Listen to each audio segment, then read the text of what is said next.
All right, good morning, everyone. First of all, thank you to the organizers for inviting me and giving me this opportunity to present some of my work in this very diverse workshop. Okay, so today I'll be discussing three distinct cases of how optical spectroscopies based on extremely short pulses of laser light help us to not only understand the physics of what are increasingly known as quantum materials, but also can maybe allow us to realize and control some unique phases of matter. So I understand this is a very diverse group of folks, so I'll try to keep this very general, and my goal here is really to illustrate what different types of ultra-fast spectroscopies can do in trying to understand some of the theme of this workshop, which is collective modes, as well as driving quantum materials out of equilibrium to realize some unique phases of matter. Okay, so now as most of you know, there are whole groups of materials ranging from unconventional superconductors to monolayer systems like graphene and TMD systems that are increasingly grouped together under this term of quantum materials. And there's very little usually in common between them. One thing that is common is that these systems usually display a complex interplay of various degrees of freedom. For example, in the case of some frustrated magnets or spin liquids, their interesting properties will arise because of a particular configuration of spins on a particular lattice configuration. Similarly, in the case of topological insulators, their properties arise because of very strong coupling between the spin and the orbital degree of freedom of an electron. And so beyond that, it's rather difficult to define the term quantum materials. And so based on legal definition set forth by the United States Supreme Court, to define things that are often obscure, it's helpful to look at certain shared features of these systems that will help us to know that a material is quantum when we study it. And one such feature, as you probably know, is this emergence of non-trivial particles or exotic excitations. An example is that, of course, of a Dirac fermion, whose energy is linearly proportional to that of its momentum. And you can see this in a variety of different what we call quantum materials, in the quasi-particle excitation spectrum of certain types of cuprate superconductors, in topological insulators, graphene, and it is even predicted to occur in certain types of frustrated magnets, for example, in a U1 type spin liquid. And so there's a need to develop probes that can detect these exotic excitations and also manipulate them in a controllable way such that we can actually alter the particular band structure or the ground state of a material that's given to us. Another interesting feature of quantum materials is that there are different types of ordered states of matter that seem to coexist with one another. And you can see this in the phase diagram of different types of unconventional superconductors, in copper-based cuprate superconductors, in iron-based superconductors, and even in some transition metal dicalcinoide-based superconductors. They all show this dome of superconductivity that emerges from some pair and ground state, and then as you vary some parameter, doping, pressure, different phases of matter can seem to coexist. And so we need some types of spectroscopies that can disentangle these various coexisting and coupled phases together and even uncover some hidden phases or fluctuating phases that may exist on very short time scales but are invisible to what I would call static probes or probes that average over long times. The challenge, as probably most of you know, is that a lot of these phases or these interactions, they occur on very short time scales, on what we spectroscopists call ultra-fast time scales on the order of a few femtoseconds or a few picoseconds. And so this is where ultra-fast spectroscopies come in, and the idea is to probe light-matter interaction over very short femto or picosecond time scales. And the way that most of these spectroscopies work is rather simple. We'll start with some crystal or solid that is given to us by amazing sample growers who are able to synthesize these various materials. We're not really playing with any properties of this material. We're not constructing artificial structures. All we're going to do is shine some light, which has a width of about a few hundred femtoseconds, onto this material, and I'm going to play with particular properties of this light. I can play with its intensity, its particular polarization, such that I couple to particular degrees of freedom in this material. For example, by playing with helicity, I can couple to particular spin degrees of freedom. And eventually, the short pulse of light will cause some changes in measurable properties of the system, such as its reflection, its transmission, its electronic band structure. And then I can study that response using different types of spectroscopic tools, again, based on these femtosecond light pulses. And so there are a number of reasons why you want to do this in quantum materials. I'm listing 5 different reasons of why ultrafast can be useful. And rather than talk about them generically, let me just place them in the context of some of the work that I've been involved with. And to do that, it's helpful to separate the techniques that I work with based on the frequency of light that they use. And I'll discuss the details of each of these techniques in this talk. But basically, they cover a range from all the way from the terahertz to the ultraviolet range of the electromagnetic spectrum. And so one of the very simplest things that you can do with ultrafast optical spectroscopies is a pump probe type experiment. You can come in with, let's say, a light pulse that's very short. You can shine it on, let's say, a monolayer TMD, which you may know displays some Valley selective properties. So if you come in with, let's say, right circularly polarized light, you'll excite carriers only along in one particular valley. And then by tracking how the reflectivity or the transmission of this sample changes as a function of time, you can determine how this valley polarized excitation decays as a function of time. You can also do this in different types of superconductors. And another reason why ultrafast spectroscopy is really good, particularly in the context of this workshop, is you can look at particular collective modes of broken symmetry states of matter. So I'll talk about this in the context of a charge density wave, but more in tune with this workshop. An example is this, which is you can take a frustrated magnet system, you can polarize the spins using a large magnetic field, come in with terahertz light, in reference to the previous talk, and then look at these precession of these spins as a function of frequency and field. And this will get us some intuition into different exchange interactions in the system. And then you can use these different types of information again to uncover some fluctuating phases of matter, again information that is not available in traditional probes of condensed matter.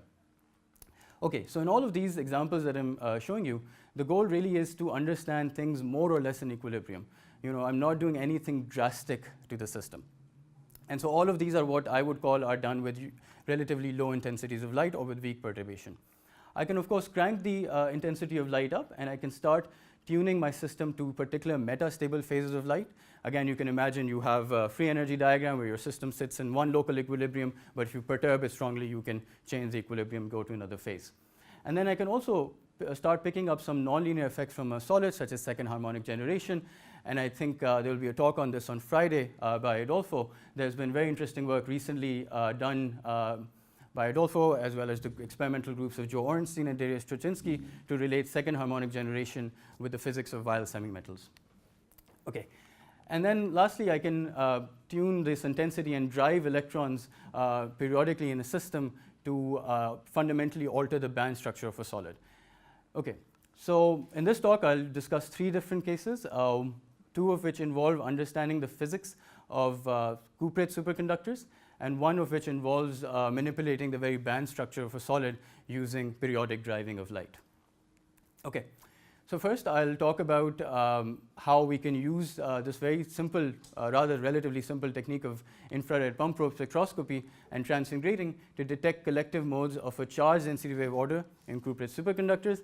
This work was done in the group of New Gedek at MIT in very close collaboration with Darius Troczynski, who's now a professor at Temple University, and also collaborations at Brookhaven National Lab with Ivan Bozovic and Anthony Bollinger.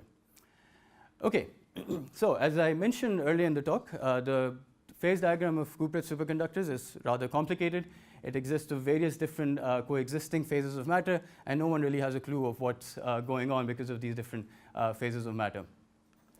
On the underdoped side, there's this region of what is known as a charge density wave order, where the charge density, rather than being uniform as a function of space, oscillates periodically with some given wave vector, and so it breaks translational symmetry.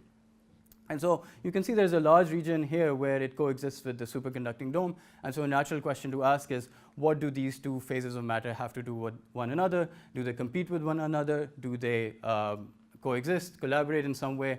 Or do they just have nothing to do with each other? And so previous studies of charge density wave order relied in most cuprates on detecting it using probes that can detect a broken translational symmetry. And that would be a diffraction or a scattering type probe. But in most cuprates, that was done only when the charge density wave order was stabilized using specific dopants or very strong magnetic fields. And this led to ideas such as this, that the charge density wave order, rather than being a static type of order, is fluctuating over very short time scales. And so what that means is that you have a particular configuration of charge density wave order. You have some regions that have this order, some are superconducting, and this particular configuration changes on very short time scales. Okay, so the way we wanted to approach this problem was, can we detect this charge density wave order without the need for stabilizing? If it's really fluctuating over short time scales, can we use these ultra-fast optical spectroscopies to detect them? And one way to do that, yeah. What's the timescale given by? We don't know what it's actually given by, but when we detect it, the timescale is about a few picoseconds when we actually measure it. Yeah, but I don't think that it's been determined what is it set by exactly. Yeah. Okay, so how do we actually go about detecting this without any strong magnetic fields or any dopants?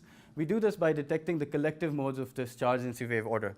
So as you all probably know, any broken symmetry state of matter can be parameterized by a complex order parameter. In the case of the charge density wave, this sets this amplitude of the charge modulation, or the gap, and this sets the phase of this charge oscillation with respect to the background lattice. And so the collective modes of this charge density wave order are then appropriately called the amplitude mode, or the amplitude on, and the phase mode, or the phase on. And this amplitude mode has a dispersion very similar to that of an optical phonon, while the phase mode is acoustic, like an acoustic phonon, and is gapless. So the question is, can we excite and measure these different types of collective modes over very short timescales? And that will help us in answering two fundamental questions. What's this relationship between fluctuating charge density wave order and superconductivity, and over what timescales does it actually fluctuate? Okay, so here's the relatively simple ultrafast technique I was talking about, just basic infrared pump probe spectroscopy. And the idea is very simple. You come in with a pump, usually in the infrared part of the spectrum. You cause some change in the sample. This could be due to this generation of these collective modes or some single particle excitations. And that will cause a transient change in the reflectivity of the sample that you can then track by this time-delayed probe pulse. And so you get data that looks like this. This is the fractional change in the reflectivity. Pump pulse comes in, causes a change, and then you can see how that system returns back to equilibrium. And so this is an example data that I'm plotting that I took on this conventional charge density wave system, terbium tritelluride. This just displays unidirectional charge density wave order. This is the fractional change in the reflectivity. And you can see that below the charge density wave ordering temperature, you start picking up these oscillations in your data. And it turns out these oscillations correspond exactly to this amplitude mode of the charge density wave that I was talking about. And one very simplistic way to see how this amplitude mode is excited is to consider the free energy of the system. At equilibrium, it's sitting in some local minimum. When you come in with your pump pulse, you excite single particle excitations over the charge density wave gap, which causes a short-lived change in this free energy, so your minimum shifts. But the system is still sitting at this particular coordinate, and so it will start oscillating about this new equilibrium. And that is what you'll pick up in these reflectivity transients. Okay, so if I perform this experiment on an underdoped cupre, this is underdoped LSCO, so it's predicted to have this charge density wave order. This is what I'm plotting as the fractional change in the reflectivity as a function of time. And you can see as I cool this down, you start picking up these small wiggles in the data, and it's more clear if you subtract out the background. And this is visible across the superconducting TC all the way up to a charge density wave transition of about 100 Kelvin. And here this is done by no external impurities or magnetic field.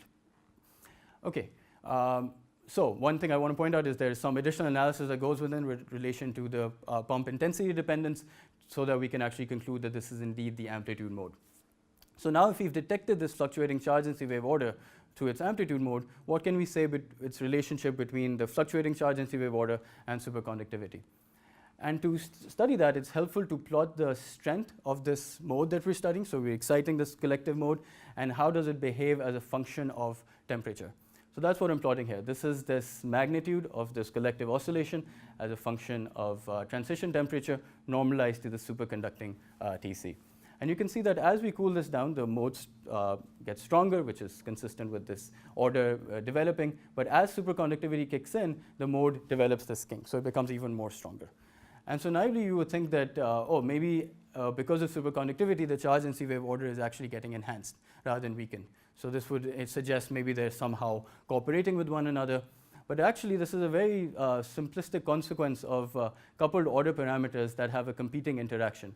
So what's happening below the superconducting transition temperature is the light pulse is coming in, and it's actually suppressing superconductivity. And if you just write this free energy as a function of these coupled order parameters, if you weaken one order, you will enhance the other, and that's what's giving us this enhancement. And very similar results have also been seen in another cuprate by Joe Orenstein's group. These two cuprates have very different transition temperatures. They have very different stoichiometries, different crystal structures, in fact, but both show this enhancement of this amplitude mode of the charge density wave as superconductivity kicks in. Okay, so that was this amplitude mode that I was, this gap mode. But how can one detect these finite wave vector excitations, the other mode, the phase mode, which is gapless, right? So because it's gapless, in order to probe at some finite energy, you need to probe at some finite wave vector. Yes. So you said that this order is fluctuating, right? So it gives on short time scales. Yeah. But then you use the free energy, which looks as if the actual ground state would be a symmetry breaking one. So right. Yeah, that's just a model that we just to understand. At least with a couple, because there are two orders that exist, superconducting and charge. Right. Yeah, the free energy we use is both are sort of static. Right. Yeah. So that's a rough naive model to say if you have two couplings, one is weakened, the other gets stronger. Just a rough. But I mean, even forgetting what's going to be altogether, right? If I know that I don't have that density wave, I would not expect that I have this kind of minimum around which to oscillate. In the free energy should just have a single uniform minimum at zero, right? Because you don't have a thermodynamically ordered ground state. So why? If it's just superconductivity. If it's just charge density wave, right? Yeah, exactly. So if it's just charge density wave, then it's just doing this, right? But we know there are two different things here. We know there are two different orders. Right. Yeah. And so it's not just one local minimum, I think. No, I understand that. I'm just saying that even with charge density wave, if you don't have the thermodynamic ground state, then there is not even a local minimum at some finite wave vector, right? Otherwise, it would actually order there, I guess. If you just draw your potential, you just have kind of the non-symmetry broken ground state. So I don't even quite understand if you don't have charge density wave at zeroth order, why this picture, this minimum at finite wave vector is actually applicable. Which picture? This picture? Yeah, that's right. This is just this basically in terms of free energy, in terms of these order parameters. Yeah, no, I understand. Yeah. So what's the? Well, but there's no. That picture looks like there is a ground state where you do have charge density wave. That is right. Again, a naive experimentalist view of how can we understand our data. Okay. Yeah. Right. Okay. So coming back to this point of how do you detect this phase mode? Okay, so we detect this amplitude mode. What about this phase mode? So one needs to probe to detect at finite energy at finite wave vector. And so the way we implement this in lab is rather than exciting it with one pump pulse that creates this uniform excitation, you actually interfere two pump beams onto the sample such that now your excitation profile looks something like this. It's spatially modulating as a function of distance, so it has some finite wave vector. So now if I send my time-delayed probe pulse through the sample, it will not only be transmitted, but it will also be diffracted from the sample. Just basically we're creating a diffraction grating. And so this transmitted beam is actually what encodes information about zero excitation, that's zero wave vector, so the amplitude mode. But this diffracted beam is what encodes information both for zero wave vector excitations as well as finite wave vector excitations at the wave vector of this transient grating that we've excited. Okay, so if I perform this in any sort of conventional material, usually if it doesn't have any finite wave vector excitations, this diffracted beam matches with the transmitted beam.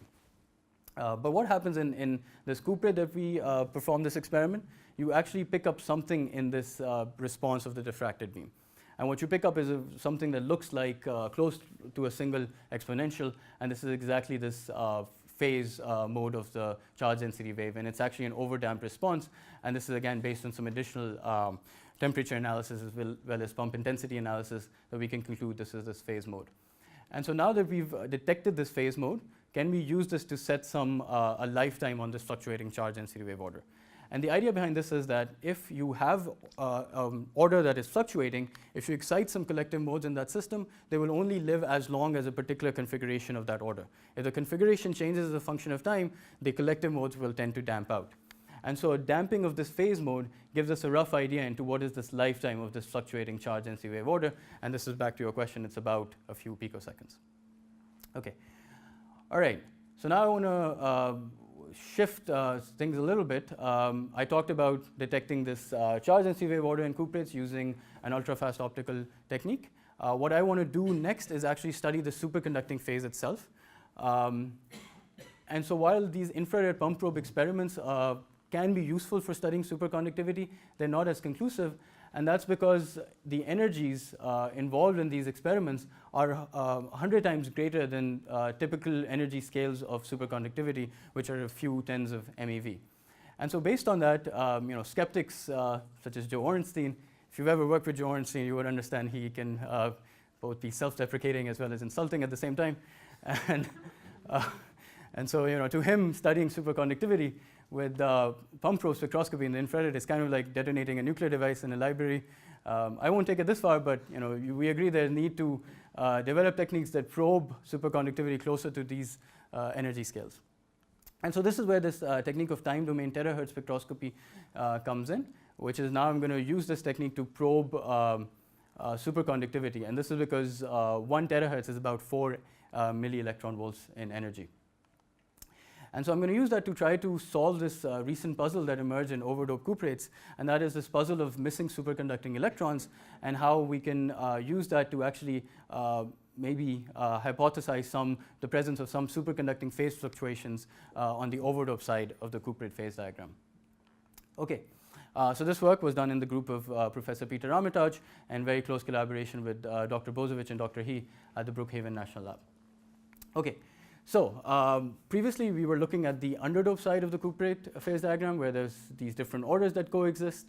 And so based on that, because of these competing orders, as well as this small carrier density, people have said, okay, you cannot write down a conventional mechanism for superconductivity in cuprates. That would be just a simple BCS type theory.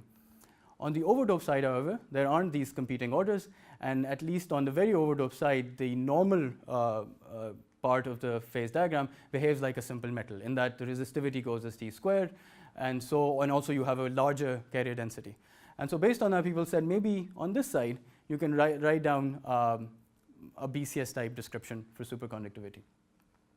Okay, so why does this doping dependence, small carrier density or large carrier density, dictate whether superconductivity should be BCS or not? And to do that, it's helpful to remind ourselves that, again, the superconductivity order parameter can be written in terms of magnitude, which sets the superfluid density, as well as phase, which describes the onset of macroscopic phase coherence. So if I were to measure this phase coherence as a function of, let's say, space and time, above the transition temperature, it's all random, but as you cool down below superconductivity, it will acquire a fixed value. Right? And so now I can come in the superconducting range, and I can start twisting this phase. But there's an energy cost associated with it, and that's what's known as the superfluid phase stiffness, which is directly proportional to the superfluid density. And so going back to this argument of this difference between the underdoped side and the overdoped side, well, if I have a small carrier density, a small superfluid density, I'll have a small phase stiffness, and so my superfluid condensate is susceptible to large phase fluctuations. And so writing down a mean field description of superconductivity, which is what BCS is, would not really be possible. On the overdoped side, however, the assumption is that you have large carrier density, you're putting in more carriers into the system, you have a large superfluid density, and so maybe I can have a large phase stiffness, and so I can write down a mean field description for superconductivity. But there's a major assumption here, and that is the superfluid density actually large on the overdoped side of cuprates? And it turns out that's not the case. And this was discovered by our collaborators, Ivan Bozovich at Brookhaven National Lab. And what he did was he took literally 1,000 samples of overdoped LSCO, and he used this two-coil mutual inductance technique, which essentially probes the penetration depth to measure the superfluid density in these overdoped samples. And that's what I'm plotting here. This is the superfluid density as a function of doping on the overdoped side. So on this side, TC is going down and the doping is increasing. So you're putting in more and more free carriers into the system. From, let's say, photoemission experiments, the Fermi surface is getting larger and larger, so you know there are more free carriers, but the superfluid density is going down. And naively, what you would expect in a clean superconductor is as you put more carriers into the system, if it's BCS-like, if it's all clean, then all of those carriers should go into the condensate. So you should expect something like this. And so this is where this puzzle of the missing superconducting electrons comes in. What happened to all those carriers that are part of the Fermi liquid or part of the Fermi surface, but are not showing up into the superfluid condensate? And so there are two obvious questions. Where are these missing superconducting electrons, and why do they fail to condense? And as I mentioned, for many cuprates, the gap, or at least at the antinode, is about 0.5 to 2.5 terahertz for overdoped LSCO. And therefore, to search for these missing superconducting electrons, it's useful to probe them at the frequency range of terahertz. And so this is where this other ultra-fast technique of time domain terahertz spectroscopy comes in. And so again, we're starting with a very short pulse of infrared laser light, and you're putting this onto what's known as a photoconductive antenna. You can think of this as just a semiconductor that has a bias voltage across it. When this femtosecond laser pulse hits it, you generate some free electron hole pairs. They get accelerated, and you get terahertz light out over a very broad frequency range. And then you shine that onto your sample, and you get data that looks like this. This is the electric field of this terahertz pulse as a function of time. This looks like this because it contains different frequency components. And then as you shine it on through a sample, any changes in this electric field can then be measured. So you can measure both the change in the magnitude of the electric field as well as in time. And since you have two pieces of information there, you can actually work out the complex transmission tensor as well as the complex conductivity. So you can get both the real and imaginary parts of the complex conductivity as a function of frequency from about 0.2 to 1.7 terahertz. Okay, so what does one expect if you perform this type of experiment on, let's say, a very conventional looking superconductor?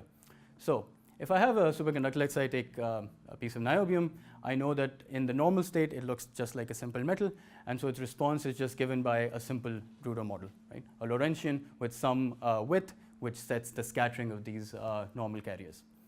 Now, if I cool this down and I go well below the superconducting transition temperature, most of these carriers will condense into the superfluid, and that's represented here as a delta function that corresponds to your infinite DC conductivity. And the strength of this delta function is proportional to the superfluid density. And there's an important sum rule in these type of experiments, which is that whatever is in this delta function, the spectral weight, plus whatever is left behind should equal to the total carrier weight that you started with, right? Okay. So what happens when we perform? So this is what you expect on a BCS superconductor niobium. This is what you measure. But what happens when we perform this experiment on this overdoped LSCO, which people think is BCS? Okay, so I'm plotting the real part of the complex conductivity as a function of frequency at different temperatures. So red is high temperatures. You see a very broad Rudolph response. As you cool this down, spectral weight starts getting transferred to lower and lower frequencies because the scattering rate is reducing. And once superconductivity kicks in, stuff starts going into that delta function, into the condensate. And so eventually, at very low temperatures, well below TC, you're left behind with this very broad residual Rudolph peak. And you can also see that if I plot this sigma 1 as a function of temperature. Spectral weight starts getting transferred to lower frequencies, superconductivity kicks in, stuff goes into the condensate, but at very low temperatures, there's this large conductivity that remains. Okay.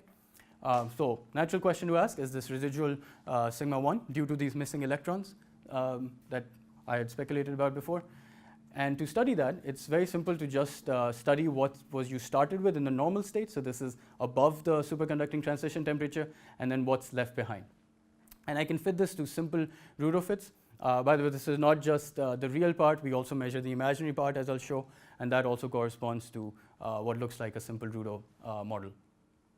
And so you can extract both the normal state carrier density, what you started with, and what you're left behind. And I can do that on a bunch of different dopings. We studied 7 different dopings in this particular experiment. And what I'm plotting here is this residual spectral weight normalized to the normal state spectral weight as a function of doping. So in this direction, doping is increasing, TC is going down. You're putting in more carriers into the system. And even deep into the superconducting phase, more and more carriers are left behind that are remaining uncondensed.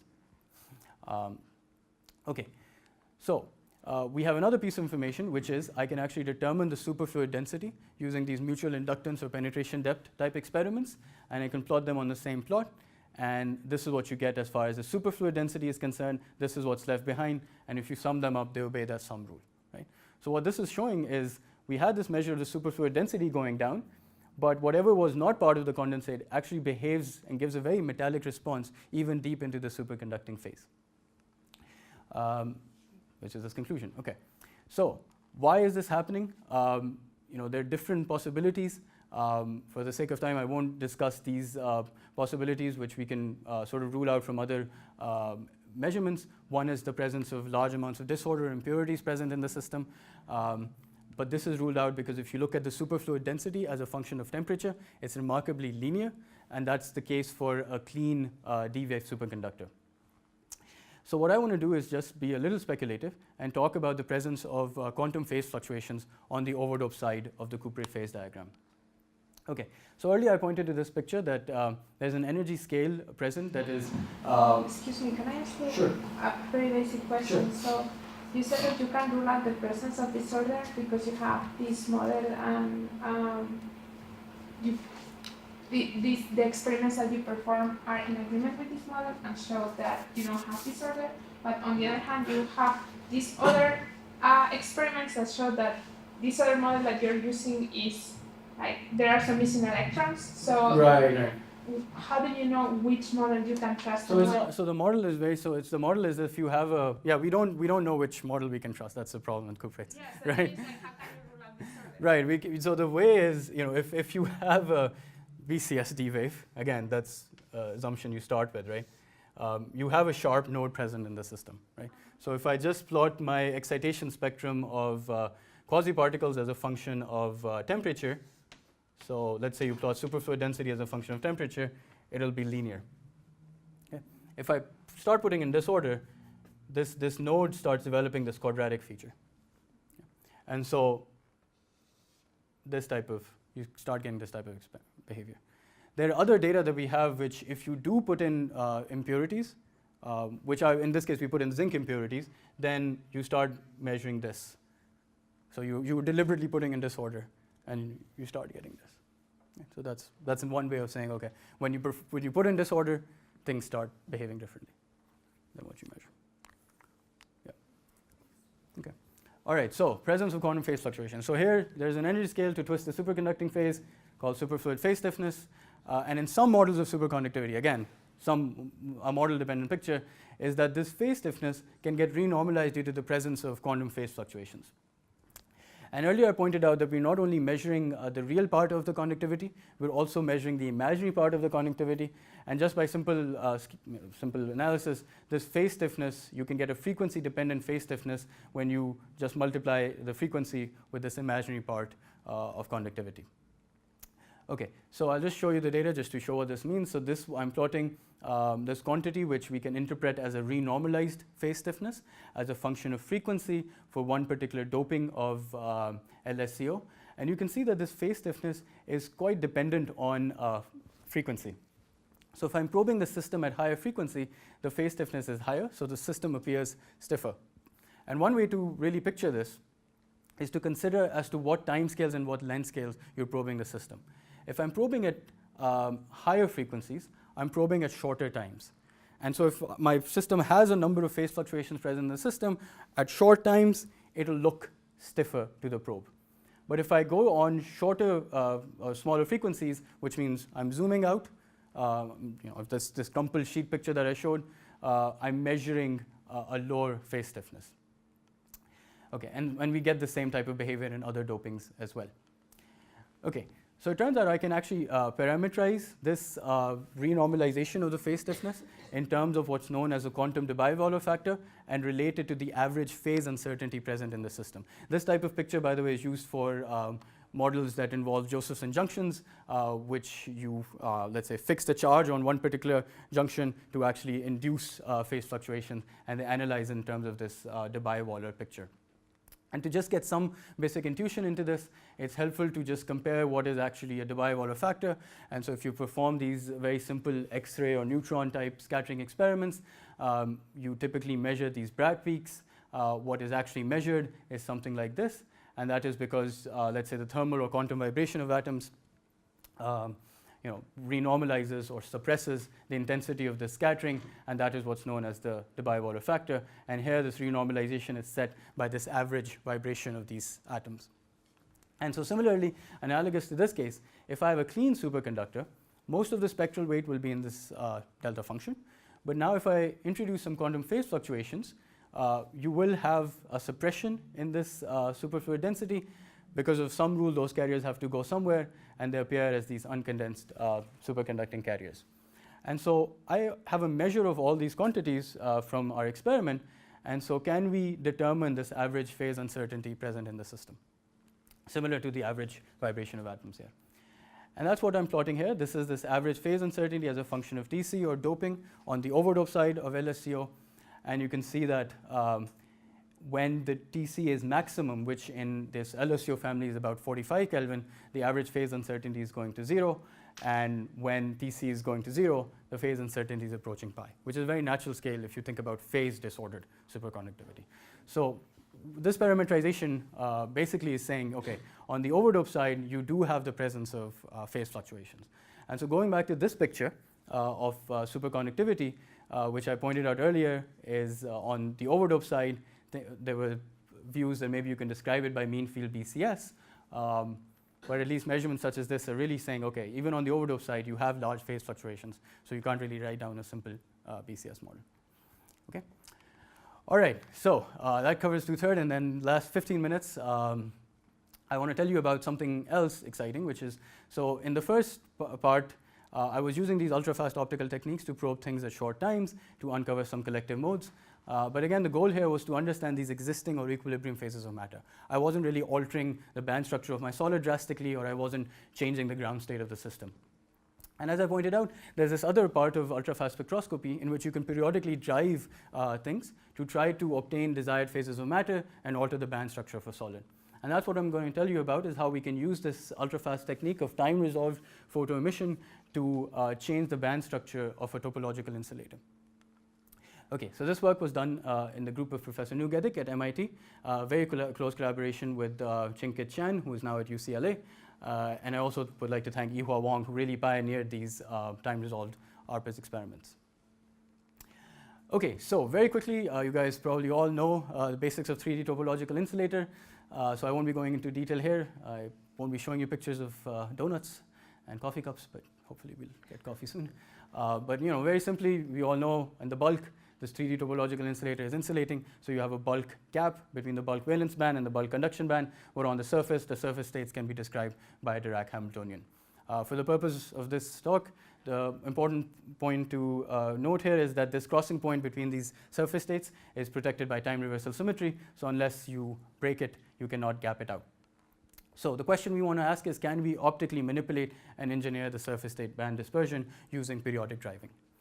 Okay, and so we do that by the generation of Floquet block states. You all know this. In a crystal, which has a spatially periodic potential, the wave function of electrons can be written in terms of block states, which repeat in momentum space with spacing set by the reciprocal lattice vector. And moreover, at the points where these cross at the Brillouin zone edges, you can get some avoided crossing gaps. So similarly, if you have a time periodic potential, the electronic wave function can be written in terms of Floquet states. And these are similar to block states. But now, since you have a time periodic potential, since the conjugate variable of time is energy, you get these Floquet states that repeat in energy, with spacing set by the periodicity of this time periodic potential. And if I combine these two things, if I look at a crystal and drive it periodically, I can get what are known as Floquet block states. Okay, so very briefly, if I have a periodically driven Dirac Hamiltonian, one way to introduce coupling of light to it is by this spiral substitution, and then I will have this perturbing Hamiltonian, and then I can calculate what is known as this Floquet Hamiltonian. And for the purposes of this talk, it's just useful to consider the 0, +1, and -1 orders of this Floquet Hamiltonian, just truncate it this way. And so what does this mean is, if I have these linearly dispersing surface states of a topological insulator, I drive it periodically, you'll get these repeating replicas in energy separated by h bar omega. This is your first order Floquet block band, and this would be your -1 order flow K block band.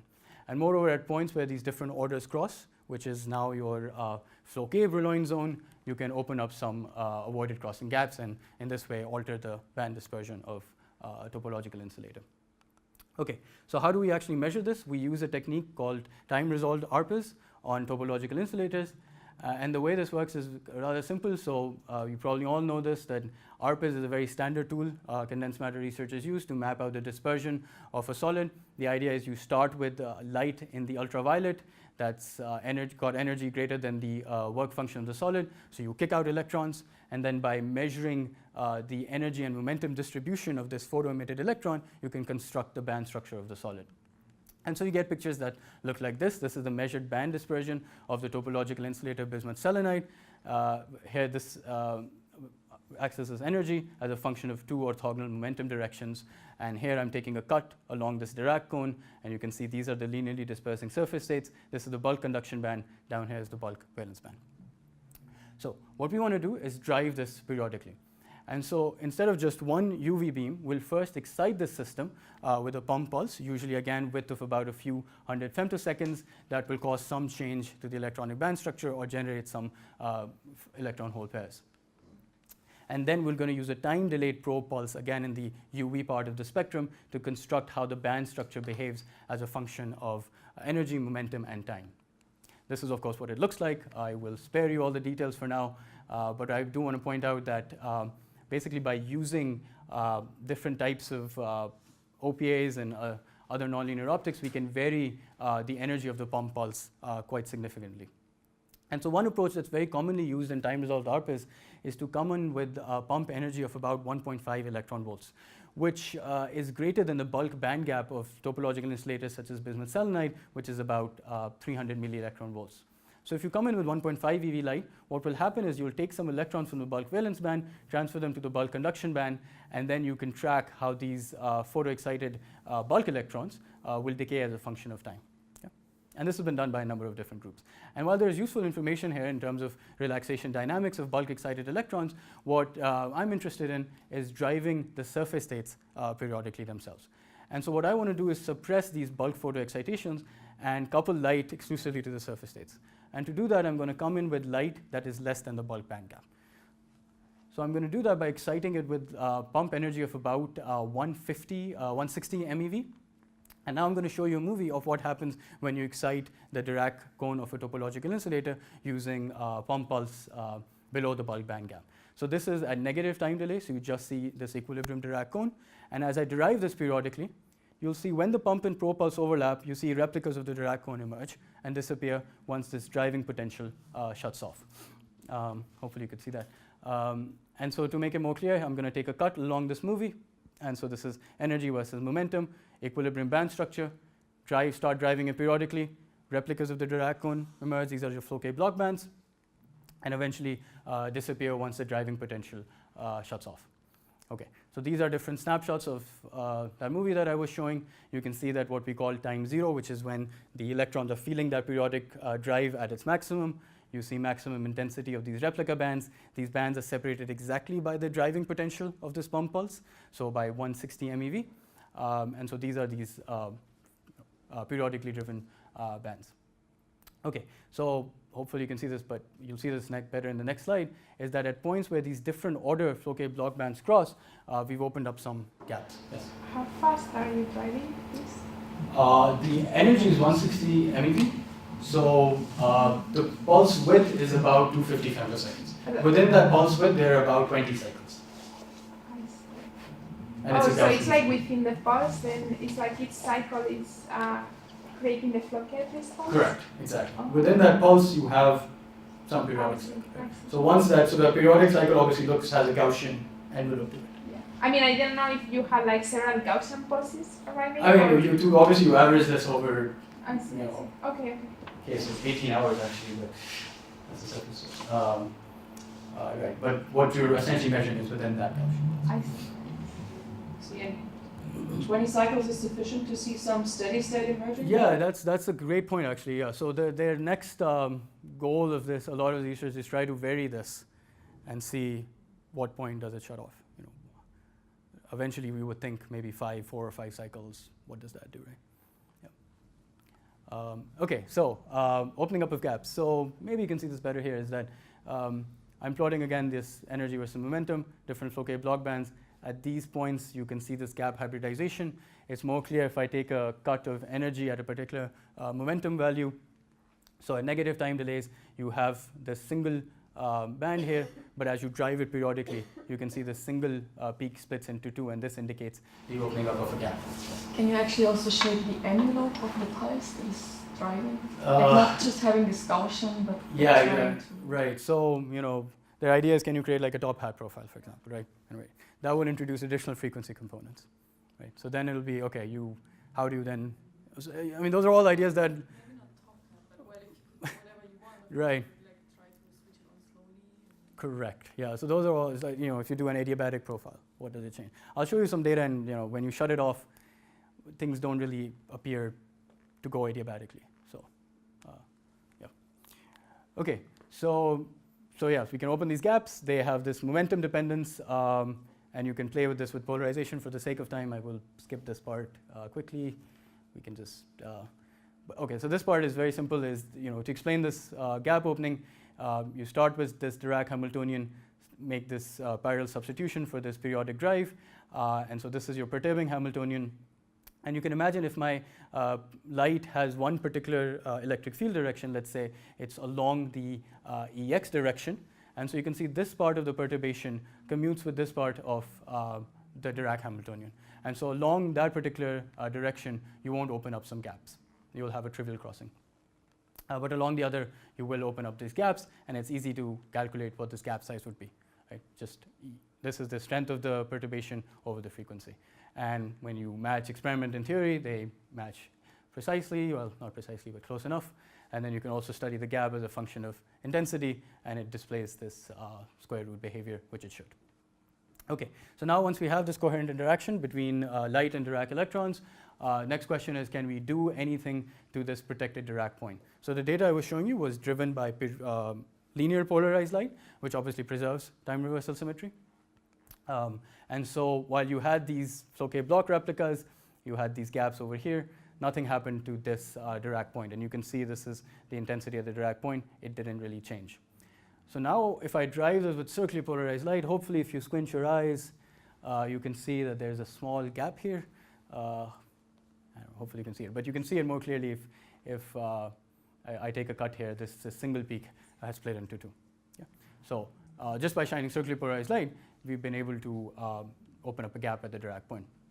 And that also you can explain by Fouquet theory. You can do this Fouquet Magnus expansion, just couple the -1 and the +1 parts of the Hamiltonian to commute this mass term that is acquired. And this is actually a 2-photon process. It goes as the square of the electric field. Okay. So, and so once you have that, you can commute what you expect and what you actually calculate in experiment. Okay, so given that we've done that, I want to place this in the context of what's becoming increasingly known as Fouquet engineering, which I think you heard a talk about yesterday, is this idea that by periodically driving systems, you can change its phase. And so it turns out that this problem of shining circularly polarized light onto the surface state electrons of a topological insulator can actually be mapped onto the Haldane model. And so in one sense, this is a realization of the Haldane model that we've done. We obviously don't have, we can't really measure the Berry phase or the Berry curvature of the system. All we can say right now is we've opened up a gap. Okay. So one final point with this is, coming back to that point, is what's happening, let's say, as a function of time to these different Fouquet block bands. So the previous data I was showing you was we were just sitting at the maximum intensity of the pump pulse, so at time 0.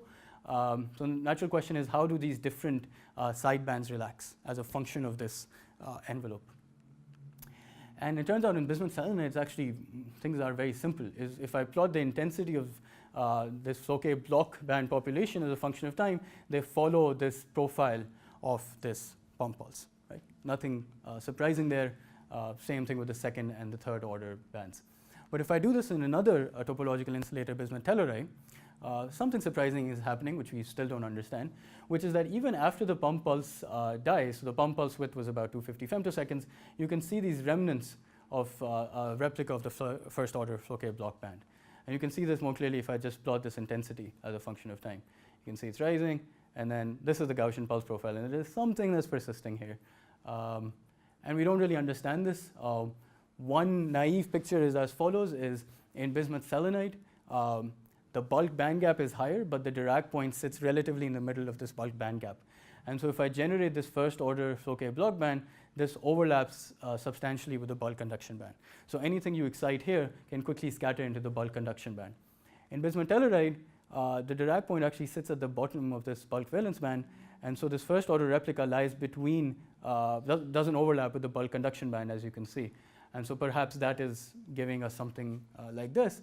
But there's a fundamental question here is, even when this periodic driving is close to zero, you still have something that's periodically driven. Yes. How long does it take to actually die out? So is it like half a picosecond? I mean, you can see. Is it exponential? Is it exponential? This decay? Yeah. I mean, we can fit it to an exponential, but you can fit a lot of things to it. Right. How wide is your pulse again? The pulse is 250 femtoseconds. So wait, in your previous slides, this 2016 work, it was very clear once the pulse left. Yes. It was gone. Exactly. But here it's... Here, in this is bismuth telluride. Bismuth selenide, clear, it's gone. Right? Bismuth telluride, there's the difference between these two different topological insulators, which we don't understand. If you have any ideas, this is some problem I've been thinking about for 4 years now, and it's bugging me. Was this also the case in Ihwa's first work in science? Yeah, so Ihwa's first work, bismuth selenide, things just, Ihwa's first work was just sitting at time zero. Yeah. So he didn't have a time dependence there. But did he actually see it in his unpublished stuff, or He didn't measure the full time dependence. I see. He was sitting right there. Okay, so that's basically it so what I've shown you is 3 different ultra-fast techniques, trying to understand equilibrium phases of matter, trying to control phases of matter, and so a natural question to ask is what comes next in this different fields. And for the last 2 minutes, what you can notice is in terms of this spectrum, there are different areas that can be explored. In particular, it's now becoming possible to do these time-resolved photoemission experiments using the XUV part of the electromagnetic spectrum, and that turns out to be necessary to probe interesting systems such as Dirac and Weil systems, graphene, as well as unconventional superconductors. And that's because most of the interesting stuff here happens at, let's say, far away from the Brillouin zone center. So if you're doing an ARPAS experiment, bismuth selenide or bismuth telluride works nicely because your Dirac cone is at the gamma point, but in these other systems, for example, graphene, it's far away. But soon it will be possible to do these type of experiments on these systems as well. And on the sample synthesis side, there are obviously very interesting ideas that you can take a trivial semiconductor, let's say a monolayer TMD, drive it periodically, try to invert these bands, and try to get some topological edge states generated through this coherent light-matter interaction. There are ideas of collective modes, of measuring the collective modes of the superconducting order parameter itself. And lastly, ways of using nonlinear terahertz to try to detect fractional excitations in frustrated magnets. Okay, so with that, I would like to put in a shameless plug. So I will soon be starting my own lab in University of Illinois, Urbana-Champaign, in 2019. And so we'd be building a lot of these different types of ultra-fast techniques, time-resolved photoemission, time-resolved terahertz, as well as some nonlinear coherent spectroscopies. If you know any talented graduate students graduating in next year, looking for postdocs, would like to shoot stuff with short pulses of light, please let me know and let them know what I'm doing. Thank you.